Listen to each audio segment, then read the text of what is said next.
माझे मित्र श्री सुहास किर्लोस्कर. संगीत विषयक खूप प्रश्न विचारायचे असं सुहासच्या मनात फार दिवस आहे, तर मी म्हटलं आज आपण सुरुवात करूयात. जरूर. नितीन, हिंदुस्थानी शास्त्रीय संगीत बऱ्याच जणांना ऐकायला आवडतं.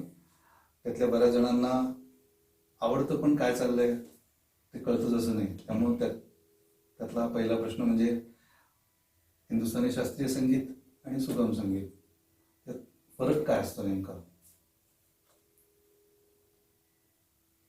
हे दोन वेगळे फॉर्म्स आहेत. अच्छा. आणि आपण जेव्हा शास्त्रीय संगीत असं लेबल लावतो त्याला आणि ते ऐकत असताना ते कळत नाही असं म्हणतो, ते न कळण्याची बरीचशी कारणं ही टँजिबल म्हणजे खरी कारणं सुद्धा आहेत. म्हणजे उदाहरणार्थ त्याला ऐकत असताना दृश्य संदर्भ काही नाही. मी सिनेमाचं एखादं गाणं ऐकत असताना मला मागे त्या गाण्याचा संदर्भ आहे. म्हणजे जिंदगी भर नाही भुलेगी बरसात की रात ऐकताना मला अजूनही ती केसातनं पाणी घालणारी मधुबाला आठवते. सो तो व्हिज्युअल रेफरन्स किंवा दृश्य संदर्भ तिथे आहे, तसा गाणं ऐकताना नाही. दुसरं म्हणजे वाद्यमेळ काही फार मोठा नाही. एक गायक, एक तबला, एक पेटी आणि 2 तंबोरे, जे काय करतात खूप लोकांना माहित नसतं. तिसरं म्हणजे शब्दच मुळात नाहीत.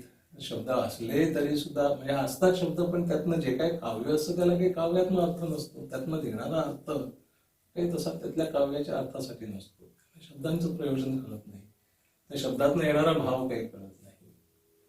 आणि चौथं सगळ्यात महत्वाचं म्हणजे 3 किंवा 5 मिनिटात संपत नाही. ते सुरू आहे, ते सुरू आहे. अर्धा तास एक राग म्हणतात म्हणजे काय.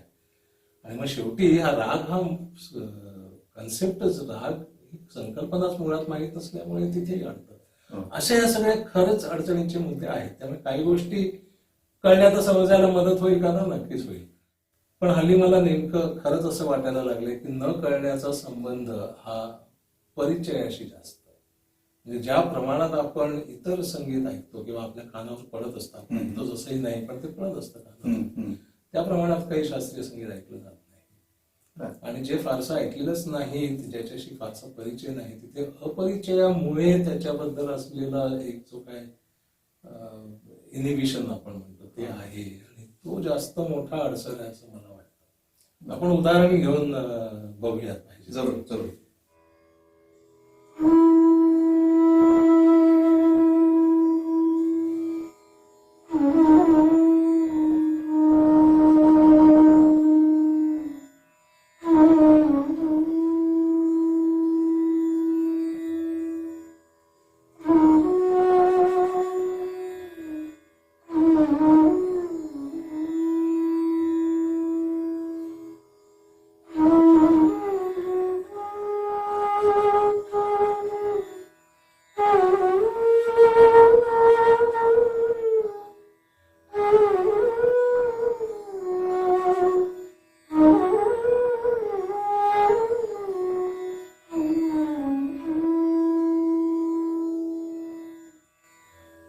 आता हा यमन रागात सुरू केलेला मी आलाप आहे हे तुला माहिती आहे, परंतु ज्याला शास्त्रीय संगीताची अजिबातच परिचय नाही त्याला हे काय चाललंय हे पटकन काय कळण्याची शक्यता कमी. किंवा हा आला पुढे काय काय होणार आहे आणि त्यातनं मी एक बंदिश सुरू करणार आहे आणि मग पुढे यमन राग मांडणार आहे हे आपल्याला कळतं. पण ज्याला अजिबातच परिचय नाही त्याला हे कळणार नाही. पण मी जर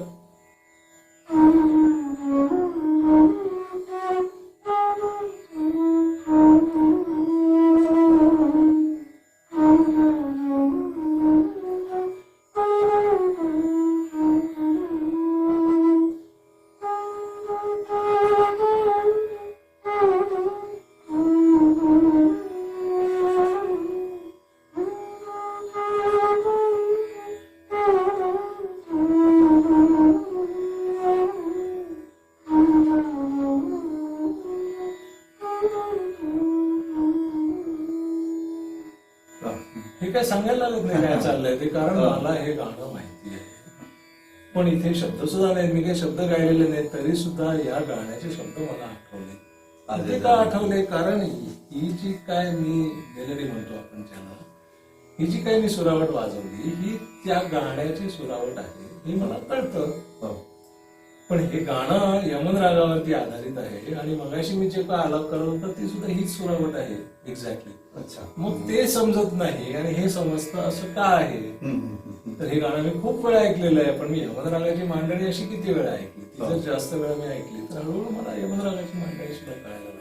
आणि म्हणून बाकी सर्व कारणांचा विचार न करता फक्त ऐकायला सुरुवात करणे.